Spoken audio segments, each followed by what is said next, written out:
Mi esposa se marchó por decisión propia y me ordenó que no me acercara más. Yo acepté, hasta que apareció furiosa frente a mí días después. Nunca imaginé que aquella mañana sería el inicio de uno de los capítulos más dolorosos de mi vida.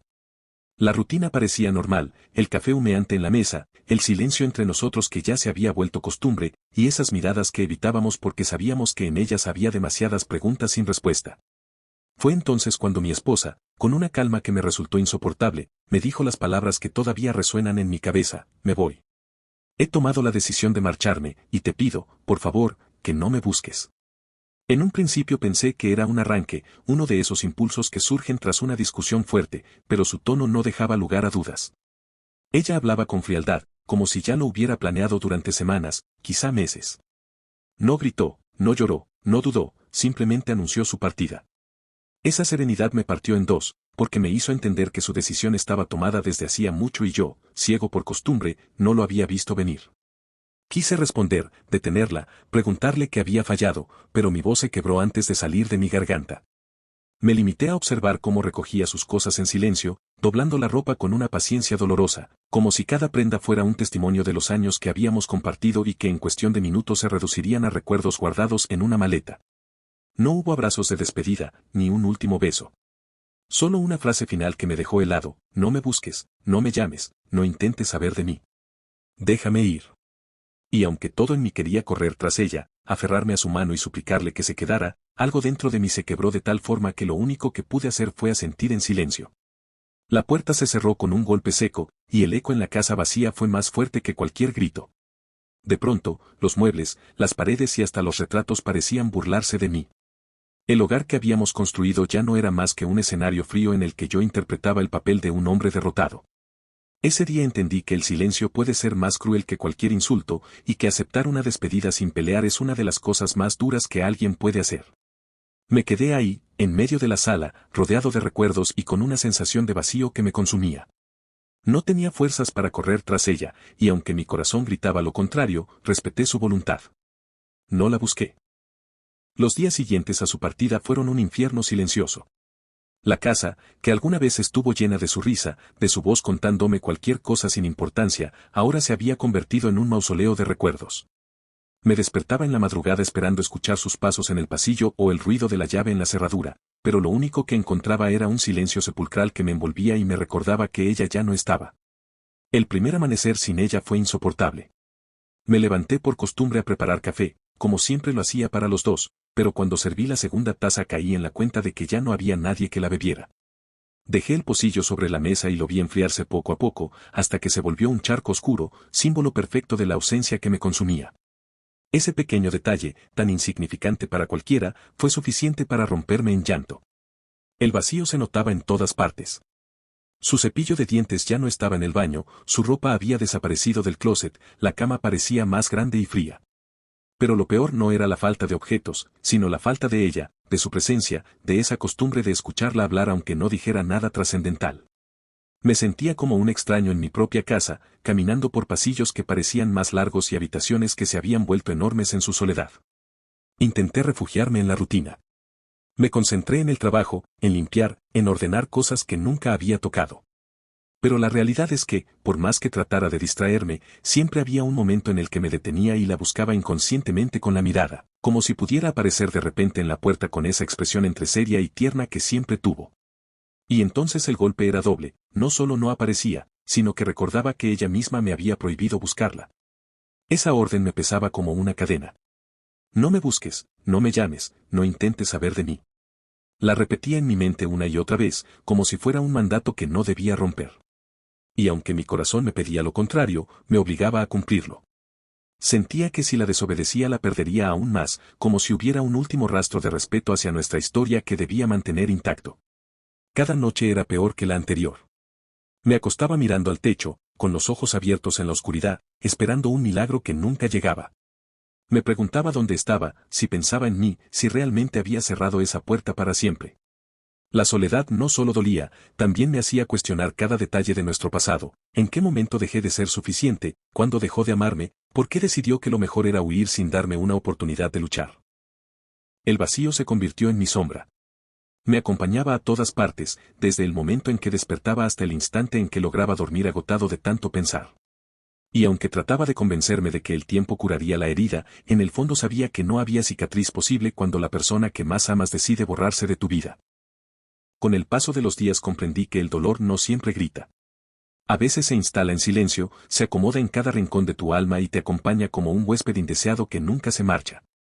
Yo no lloraba todo el tiempo, ni me desmoronaba frente a cualquiera, en cambio, mi sufrimiento se convirtió en un peso constante, en una presión invisible que me hundía poco a poco sin que nadie lo notara. Por fuera parecía seguir con mi vida, iba al trabajo, respondía mensajes, cumplía con lo que debía. Pero por dentro me sentía vacío, como si actuara en una obra de teatro en la que solo yo sabía que estaba fingiendo.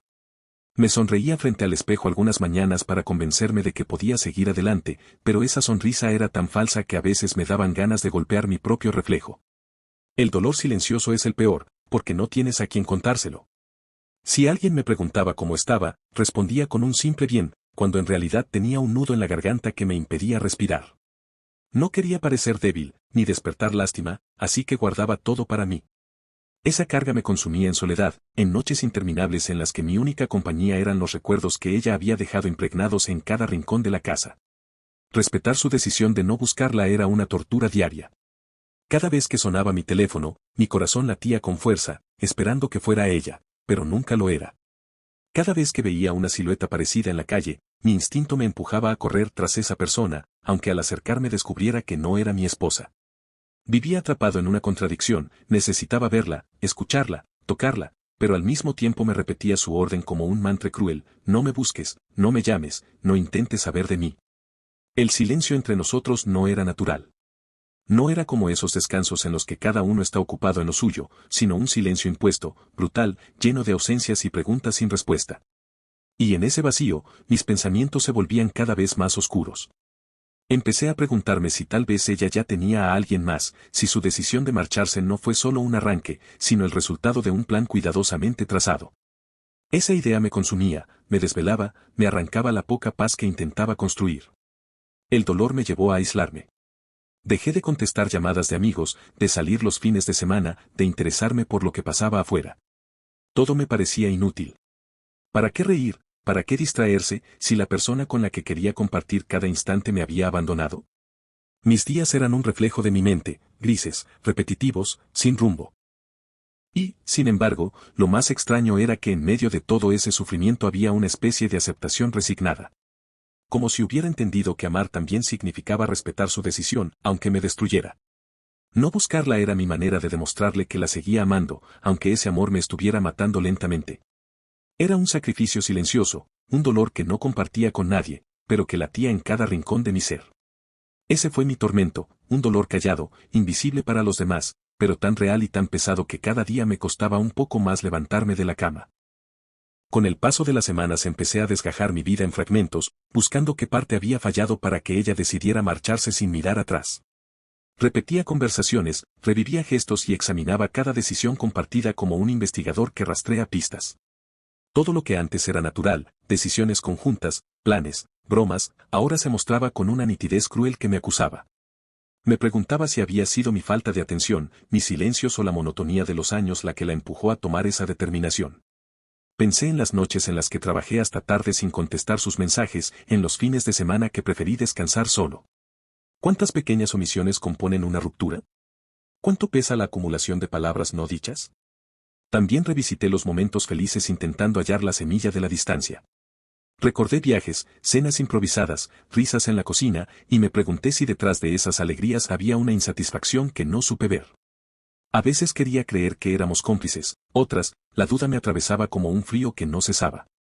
La culpa se volvió una presencia constante. Me culpé por no haber sido más atento, por acostumbrarme a su compañía como si fuera un derecho, por no cultivar detalles que mantienen viva la cercanía. Al mismo tiempo, me molestaba conmigo mismo por pensar que la culpa debía ser la única respuesta, sentía que merecía explicaciones, un diálogo donde pudiéramos poner sobre la mesa lo que no funcionó. Empecé a escribir notas en el teléfono con frases que no me atrevía a decir en voz alta. Era un ejercicio íntimo, ordenar pensamientos, confrontar errores y admitir cosas que prefería ocultar incluso ante mí mismo. En esas notas me descubrí vulnerable, dispuesto a reconocer fallos y a reclamar mi parte de la verdad. La reflexión me llevó a aceptar, poco a poco, que no todas las historias terminan como uno espera. Esa idea dolía pero traía claridad. Si ella decidió irse, quizá había motivos personales que no dependían solo de mis fallos. No se trataba de minimizar mi responsabilidad, sino de entender que el corazón de otra persona es un territorio complejo. Revisé también qué significa amar cuando el otro pide distancia. ¿Debe el amor volverse obediencia para no lastimar o insistencia para intentar rescatar lo perdido? Encontré respuestas contradictorias, a veces creer que respetarla era la forma más pura de amor, otras, pensar que dejarla partir sin luchar era cobardía. Esa ambivalencia marcó mis días. En medio de las reflexiones aparecieron aprendizajes simples pero definitivos, la importancia de decir gracias, la valentía de pedir perdón y la urgencia de escuchar sin interrumpir. Eran lecciones tardías, quizás obvias, pero la ausencia las reveló con crudeza. Me imaginaba a ella reconstruyendo su vida, deseando que encontrara paz, otras veces la imaginaba volviendo y me preparaba para suplicar o para ofrecer una explicación honesta. Esa tensión entre desear su bienestar y esperar una segunda oportunidad llenó mis días de preguntas sin respuesta. Si estás disfrutando esta historia y quieres ver más historias como esta, asegúrate de suscribirte al canal. Cada suscripción nos acerca más a los 1000 suscriptores y me ayuda a seguir compartiendo contenido interesante contigo. Quédate, que lo mejor aún está por venir. Después de tanto tiempo hundido en recuerdos, decidí que no podía seguir desmoronándome cada día. El dolor seguía ahí, intacto, pero entendí que debía intentar al menos sostenerme en pie. No era un acto de valentía, sino de simple supervivencia. Si continuaba encerrado en mi tristeza, terminaría apagándome del todo. Así comenzó un lento y torpe intento de sanar. Al principio me forcé a establecer una rutina. Me levantaba temprano, aunque no tuviera ganas, y trataba de ordenar la casa como si la limpieza pudiera también ordenar mi interior. Pasaba horas moviendo objetos del lugar, limpiando cada rincón, no porque quisiera que la casa brillara, sino porque necesitaba sentir que aún podía tener control sobre algo. El polvo desaparecía, sí, pero la ausencia de ella seguía impregnada en las paredes. Intenté volver a los pasatiempos que había abandonado, leer, escribir, incluso salir a caminar por el parque cercano. Cada una de esas actividades se convirtió en un ejercicio de distracción más que de disfrute. Caminaba con auriculares puestos, escuchando música que antes compartíamos, y aunque eso me desgarraba, también me hacía sentir conectado a algo que había sido nuestro. Era un castigo y una terapia al mismo tiempo. Los amigos intentaron sacarme de casa varias veces. Acepté en ocasiones, aunque me costaba sonreír de manera auténtica. Ellos hablaban, reían, bebían, y yo me limitaba a sentir, sintiéndome un espectador más que un participante. Aún así, agradecía su compañía porque al menos por unas horas dejaba de escuchar el eco de mi propia mente. También probé a escribirle cartas que nunca envié. Volvía una y otra vez a esas páginas llenas de palabras que jamás leería.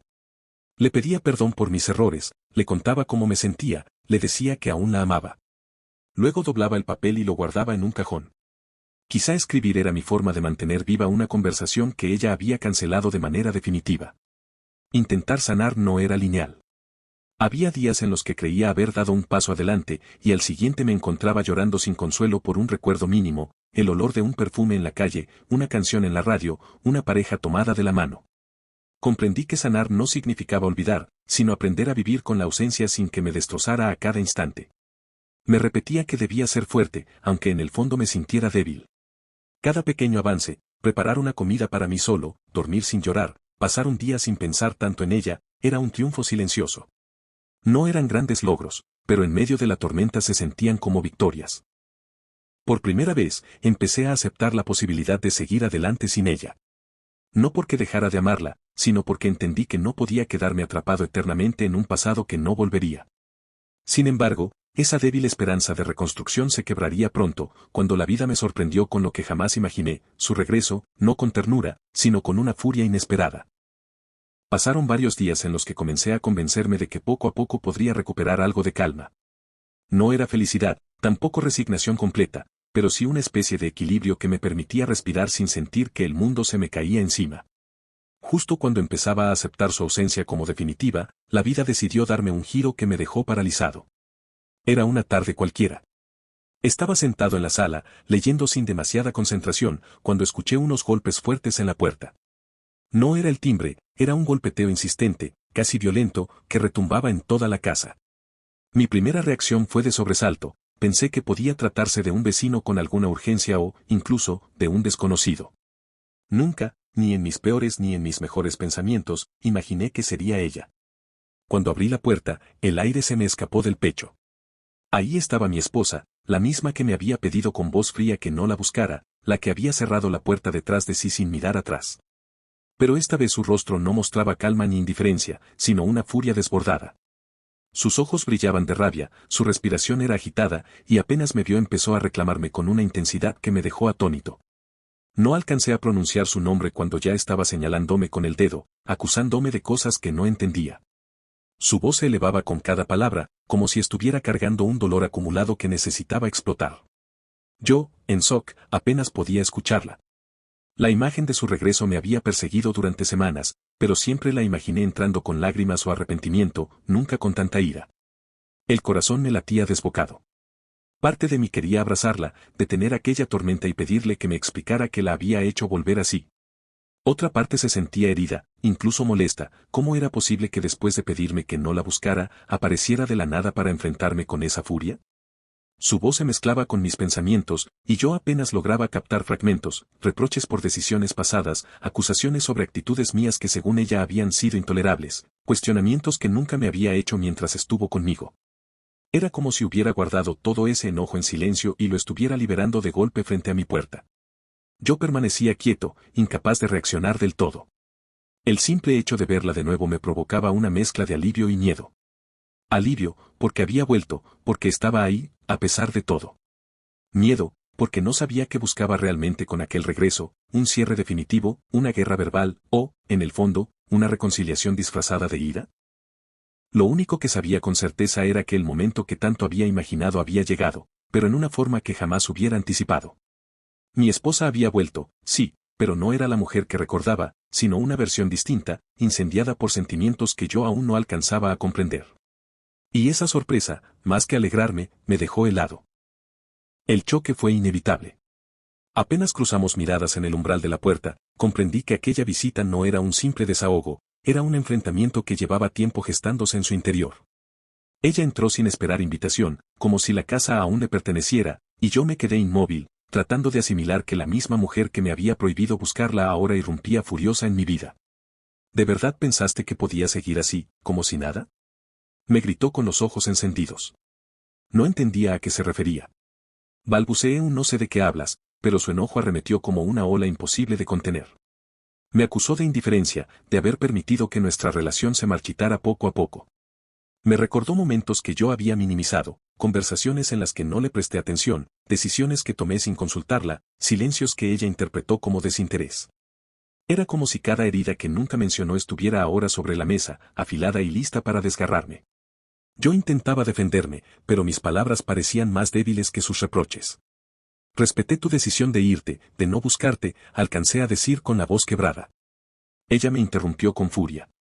Eso fue lo que más me dolió. Que me dejaras ir tan fácilmente. Esa frase me golpeó con fuerza. Durante semanas había creído que obedecer su orden era la prueba más grande de mi amor, y sin embargo, ahora me echaba en cara que no hubiera luchado, que no hubiera insistido, que la hubiera dejado marchar sin resistencia. En su rabia descubrí una contradicción que me desarmó, me pidió distancia, pero esperaba que no la respetara. Las palabras se volvieron cuchillos. Yo le reclamaba que me hubiera abandonado sin explicación, ella me acusaba de no haber estado presente cuando más lo necesitaba. La discusión subió de tono hasta convertirse en un torbellino en el que ambos nos arrojábamos verdades y medias verdades. Ninguno quería ceder, porque detrás de cada frase estaba el peso de un dolor acumulado. Hubo un momento en el que, agotados de tanto gritar, nos quedamos en silencio, respirando con dificultad. Nos miramos a los ojos, y en ese instante entendí que detrás de su furia había algo más, miedo, frustración, quizá incluso amor reprimido. Y ella, al ver mis lágrimas contenidas, pareció comprender que mi aparente pasividad no había sido indiferencia, sino una forma torpe de respetarla. No sabes cuánto me dolió que no corrieras detrás de mí, susurró, ya sin gritar, aunque todavía con la voz temblorosa. Yo tragué saliva antes de responder. Y no sabes cuánto me dolió que me pidieras que no lo hiciera. Ese cruce de palabras fue más devastador que cualquier grito. Porque en el fondo ambos estábamos heridos por la misma paradoja, ella deseaba que la persiguiera a pesar de haberme dicho lo contrario, y yo había elegido obedecer en lugar de arriesgarme a perderla aún más. El enfrentamiento no nos dio respuestas claras, pero dejó al descubierto lo que nos había destruido, la falta de comunicación, los mensajes contradictorios, el orgullo de no mostrar nuestras vulnerabilidades a tiempo. Y mientras ella permanecía de pie frente a mí, con lágrimas en los ojos que se mezclaban con su rabia, yo comprendí que aquel momento marcaría un antes y un después en nuestras vidas. Después del enfrentamiento, el silencio volvió a llenar la sala, pero esta vez no era el mismo silencio que había reinado durante semanas. No era vacío ni indiferencia, era un silencio denso, cargado de emociones, de palabras no dichas y de lágrimas contenidas. Ambos estábamos exhaustos, como si esa discusión nos hubiera arrancado cada pedazo de energía que nos quedaba. Ella se dejó caer en el sofá, con la mirada perdida, mientras yo permanecía de pie frente a ella, sin saber qué hacer. Durante largos minutos no dijimos nada. Era como si estuviéramos midiendo las consecuencias de lo que acabábamos de arrojar al aire. Habíamos abierto heridas antiguas, desenterrado reproches que quizás era mejor haber dejado en el pasado, pero también habíamos revelado la verdad más dolorosa, aún nos importábamos, aunque el dolor nos hubiera distanciado. No vine para volver contigo, me dijo finalmente, con un tono más sereno, aunque aún quebrado. Vine porque necesitaba que supieras lo que llevaba dentro. No podía cargar más con esto. Sus palabras me atravesaron como una espada. Una parte de mí había mantenido la esperanza de que su regreso significara reconciliación, un nuevo comienzo. Pero escucharla dejar claro que no venía a quedarse me obligó a enfrentar una realidad aún más dura, su regreso no era una segunda oportunidad, sino un cierre. Sentí un nudo en la garganta. Quise suplicarle que reconsiderara, que intentáramos reconstruir lo que habíamos perdido, pero comprendí que insistir sería inútil. Había regresado, sí, pero no para quedarse, había vuelto solo para liberarse de su propia carga, para gritar lo que cayó durante tanto tiempo y después marcharse con la conciencia más ligera. En ese momento, en lugar de implorar, decidí hacer algo diferente, acepté. No con resignación, sino con una paz amarga. Me senté frente a ella y le dije que entendía, que aunque su manera de marcharse y volver me había destrozado, también me había enseñado algo que jamás olvidaré, que el amor sin comunicación se consume en silencio, y que no basta con amar si no sabemos expresar lo que sentimos. Ella me miró sorprendida, como si no esperara encontrar calma en mis palabras. Sus ojos, antes llenos de furia, se suavizaron por un instante. Y entonces se levantó, tomó sus cosas y se dirigió a la puerta. Esta vez no me pidió que no la buscara, ni me dio órdenes. Simplemente salió, cerrando con un portazo que, aunque fuerte, no dolió tanto como el primero. Quizá porque ya estaba preparado, o quizá porque, de algún modo, había encontrado cierre en medio de aquella tormenta. Cuando la puerta volvió a quedar cerrada, respiré hondo y miré alrededor. La casa seguía siendo la misma, silenciosa, fría, llena de recuerdos. Pero algo dentro de mí había cambiado. Ya no era el hombre derrotado que se desplomó el día que ella se fue, ahora era alguien que, aunque herido, comprendía que debía seguir adelante. Aprendí que amar no significa siempre retener, y que a veces respetar la decisión del otro es la última muestra de amor que podemos dar, aunque nos destroce. Aprendí también que no se puede guardar silencio cuando el corazón grita, porque tarde o temprano ese silencio se convierte en furia, en reproche, en despedidas dolorosas. Esa noche, por primera vez en mucho tiempo, dormí sin esperar que regresara. No porque la hubiera olvidado, sino porque acepté que había cerrado un capítulo de mi vida. Y aunque la herida seguiría acompañándome, también lo haría la certeza de que era capaz de seguir caminando, incluso con cicatrices. Gracias por ver el video hasta el final. Si disfrutaste el contenido, no olvides darle me gusta y suscribirte al canal. Cada suscripción nos acerca más a los 1000 suscriptores y ayuda a que podamos seguir creando más videos para ti. Únete a la comunidad y no te pierdas lo que viene en los próximos videos.